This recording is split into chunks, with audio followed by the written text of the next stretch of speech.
Hi friends, ఈ వీడియోలో ఫోన్పేలో బ్యాంక్ అకౌంట్ని ఎలా లింక్ చేసుకోవాలి అనేది అయితే చూద్దాం. సో దానికి గాను ఫస్ట్ ఆఫ్ ఆల్ మీరైతే ఫోన్పేని అయితే ఓపెన్ చేయండి. సో ఫోన్పేని ఓపెన్ చేయగానే మనకి ఇలా రావడం అయితే జరుగుతుంది. ఇప్పుడు మీరు ఏం చేయాలంటే ఇక్కడ చెక్ బ్యాంక్ బ్యాలెన్స్ అని ఉంది కదా, చెక్ బ్యాలెన్స్ అని. సో దాని మీద అయితే ట్యాప్ చేయండి. ట్యాప్ చేయగానే ఇక్కడ యాడ్ బ్యాంక్ అకౌంట్ అనే ఆప్షన్ అయితే కనిపిస్తుంది. క్లియర్గా చూడొచ్చు, యాడ్ బ్యాంక్ అకౌంట్ అనే ఆప్షన్ అయితే కనిపిస్తుంది యూపీఐ అకౌంట్ కింద వైట్ కలర్లో. సో దాని మీద అయితే ట్యాప్ చేయండి.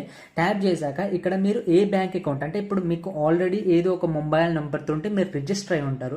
సో ఆ రిజిస్టర్ అయిన మొబైల్ నెంబర్ ఏ బ్యాంక్ లింకప్ అయి ఉందో ఆ బ్యాంక్ని మాత్రమే సెలెక్ట్ చేసుకోండి. అండ్ ఇంకొకటి మీరు ఇక్కడ తెలుసుకోవాల్సింది ఏంటంటే, ఆ మొబైల్ నెంబర్ ఉంది కదా, ఆ మొబైల్ నెంబర్కి పక్క రీఛార్జ్ అనేది ఉండాలన్నమాట. సో రీఛార్జ్ లేకుంటే ఎస్ఎంఎస్ అనేది వెళ్ళదు. బ్యాంక్ అకౌంట్ అనేది అంటే ఈ నెంబర్ నుంచి వెళ్ళి బ్యాంక్ అకౌంట్కి ఆటోమేటిక్గా ఒక మెసేజ్ పంపుతుంది.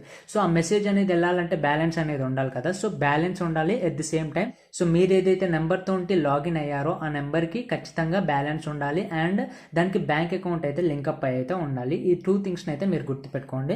సో ఇప్పుడు ఏదైతే లింకప్ అయి ఉందో ఆ బ్యాంక్ అకౌంట్ని అయితే సెలెక్ట్ చేసుకోండి. సో నాది ఎస్బీఐ కాబట్టి దాన్ని అయితే నేను సెలెక్ట్ చేసుకున్నాను. సెలెక్ట్ చేసుకోగానే నాకు విత్ ఇన్ ఫ్రాక్షన్ ఆఫ్ సెకండ్స్లో నాకైతే అయిపోయింది అనమాట. సో ఇక్కడ మీరు కావాలనుకుంటే సెట్ చేసుకోవచ్చు పిన్ అనేది.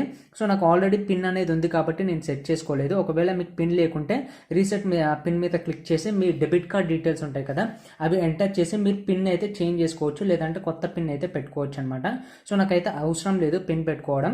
సో ఇట్లయితే మీరైతే బ్యాంక్ అకౌంట్ని అయితే యాడ్ చేయొచ్చు అనమాట. సో ఇప్పుడు మనకి బ్యాంక్ అకౌంట్ అనేది యాడ్ అయిపోయింది. మళ్ళీ ఇక్కడ బ్యాంక్ బ్యాలెన్స్ మీద క్లిక్ చేయగానే ఇక్కడ చూసారా ఎస్బీఐ అయితే వచ్చిందనమాట. మళ్ళీ దీని మీద ట్యాప్ చేయగానే నాకు బ్యాంక్ అకౌంట్కి సంబంధించిన యూపీఐ పిన్ అనేది ఎంటర్ చేస్తే ఆటోమేటిక్గా బ్యాంక్ బ్యాలెన్స్ అనేది చూపిస్తుంది. అండ్ నేను పేమెంట్స్ కూడా చేయొచ్చు నా బ్యాంక్ అకౌంట్ నుంచి వెళ్ళి.